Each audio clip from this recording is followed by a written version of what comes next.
Hello बच्चों, कैसे हैं आप लोग। आशा करता हूं कि आप सभी अच्छे होंगे, स्वस्थ होंगे और अच्छे से अपनी पढ़ाई कर रहे होंगे। तो बच्चों, आज हम लोग पढ़ेंगे क्षेत्रमिति या जिसको इंग्लिश में बोलते हैं मेंसुरेशन। तो मेंसुरेशन या क्षेत्रमिति में हम डिफरेंट क्लोज्ड शेप्स के एरिया और पेरीमीटर के बारे में पढ़ते हैं। तो किसी भी क्लोज्ड शेप का जो एरिया होता है वो क्या होता है कि जो वो किसी सरफेस पर, कोई क्लोज्ड शेप है, सपोज ये रेक्टेंगल है, अगर ये इस सरफेस पर जितना सरफेस कवर कर रहा है वो उसका क्या कहलाता है, एरिया कहलाता है, क्षेत्रफल कहलाता है।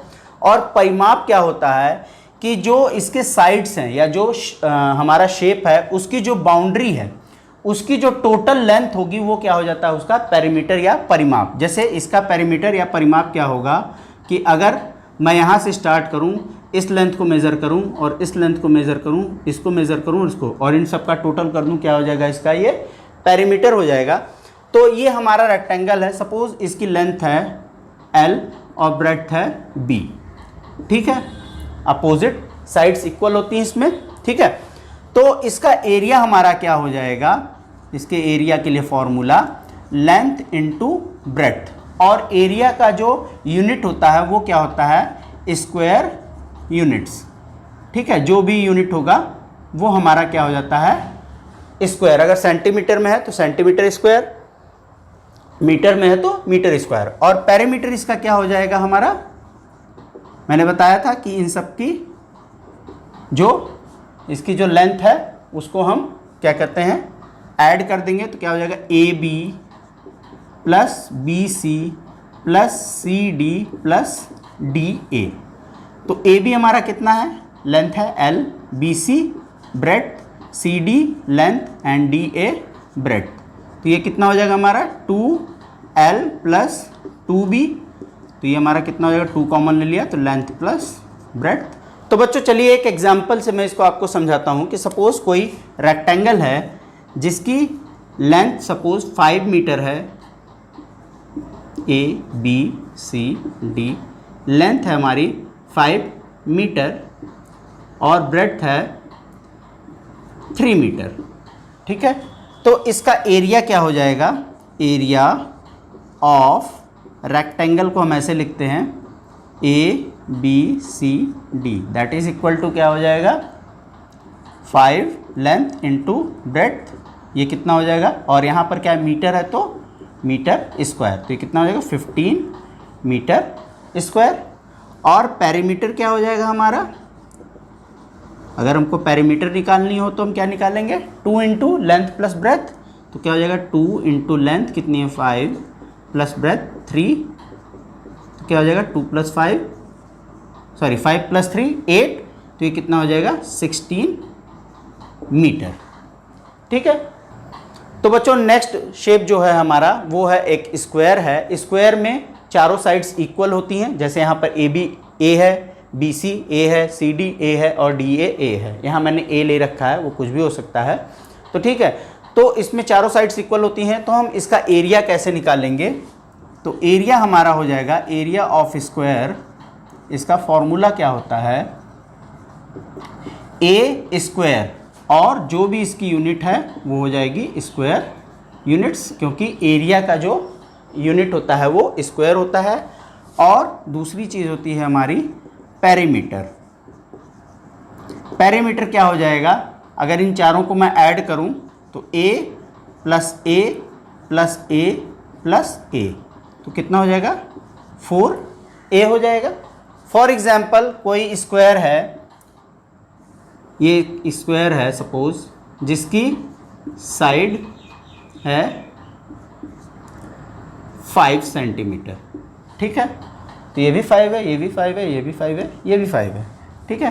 तो इसका एरिया क्या हो जाएगा हमारा, area is equal to A square means 5 square और यूनिट क्या हो जाएगी सेंटीमीटर स्क्वायर, तो ये कितना हो जाएगा 25 सेंटीमीटर स्क्वायर। और पेरीमीटर हमारा क्या हो जाएगा इसका 4 इंटू साइड, या जो भी उसकी एक साइड की जो वैल्यू है तो 4 इंटू साइड क्या है 5 सेंटीमीटर, तो ये हमारा कितना हो जाएगा 4 5 जा 20 सेंटीमीटर। ठीक है बच्चों। तो बच्चों हमने स्क्वायर और रेक्टेंगल के एरिया और पेरीमीटर के बारे में देखा। अब हम देखते हैं कि स्क्वायर और रेक्टेंगल के अगर डायगोनल्स हों, उनको हमें निकालना हो, या जिसको हम कह सकते हैं कि डायगोनल्स दिए हों और उनकी हमें एरिया निकालना हो, तो हम कैसे निकालेंगे, या लेंथ या ब्रेड्थ निकालनी हो। तो चलिए इसको मैं पहले बता देता हूँ कि डायगोनल कैसे निकलेगा। हमें पता है कि स्क्वायर और रेक्टेंगल में जितने भी साइड्स होते हैं उनके बीच 90 डिग्री का एंगल होता है। जैसे यहाँ पर भी है, यहाँ पर भी है, यहाँ पर भी है, यहाँ पर भी है, इसमें भी जितने भी इसके साइड्स हैं उनके बीच 90 डिग्री का एंगल है। ठीक है। तो अगर रेक्टेंगल के केस में मैं बता रहा हूँ कि ट्रायंगल ABC में, ठीक है, ट्रायंगल ABC में एंगल ABC क्या है 90 डिग्री का है, यानी कि ये राइट एंगल ट्रायंगल है। तो राइट एंगल ट्रायंगल में bye Pythagoras theorem hypo square क्या होता है, बाकी के दो साइड्स के स्क्वायर के सम के बराबर होता है। जैसे hypo AC square is equal to AB square plus BC square. तो हमें AC की वैल्यू निकालनी है, तो AC इज इक्वल टू क्या हो जाएगा square root AB square plus BC square. यहाँ AB की वैल्यू क्या है L स्क्वायर और BC की वैल्यू क्या है B स्क्वायर। तो अगर हमें लेंथ और ब्रेड्थ दी हुई है तो हम इसका डायगोनल भी निकाल सकते हैं। ठीक है। अब आते हैं इसमें, तो सेम वही है कि AC की वैल्यू क्या हो जाएगी by Pythagoras theorem square root AB square plus BC square. AB की वैल्यू क्या है A और BC की वैल्यू क्या है A, तो दोनों का सम कितना हो जाएगा 2A स्क्वायर। तो इसकी वैल्यू क्या हो जाएगी स्क्वायर रूट 2A, या जिसको हम लिखते हैं A स्क्वायर रूट 2। ठीक है। सपोज जैसे कि इसमें फॉर एग्जांपल मैं ले लेता हूँ कि ये है 3, है ना, तो इसमें हमारा डायगोनल AC क्या हो जाएगा, अगर वो डायगोनल पूछ रहा है तो हम कैसे निकालेंगे A स्क्वायर रूट 2, तो क्या हो जाएगा ये 3 रूट 2। सपोज ये सेंटीमीटर में है तो ये सेंटीमीटर में आ गया। ठीक है। और इसके केस में सपोज लेंथ हमारी दी हुई है 4 सेंटीमीटर और ब्रेड्थ दी हुई है 3 सेंटीमीटर, तो डायगोनल हमारा AC क्या हो जाएगा L square 4 square plus 3 square, तो ये कितना हो जाएगा 16 प्लस 9, और ये कितना होता है 25, और 25 का स्क्वायर रूट क्या हो जाएगा 5 सेंटीमीटर, यानी कि ये कितना हो जाएगा 5 सेंटीमीटर। तो ऐसे हम इसको इजीली निकाल सकते हैं। तो बच्चों अब हमने इनके डायगोनल्स के बारे में देख लिया।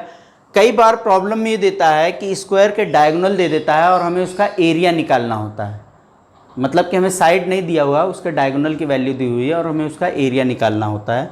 तो अगर हम देखें कि जो डायगोनल है वो हमारे साइड का स्क्वायर रूट 2 क्या होता है टाइम्स होता है, मतलब गुना होता है ना।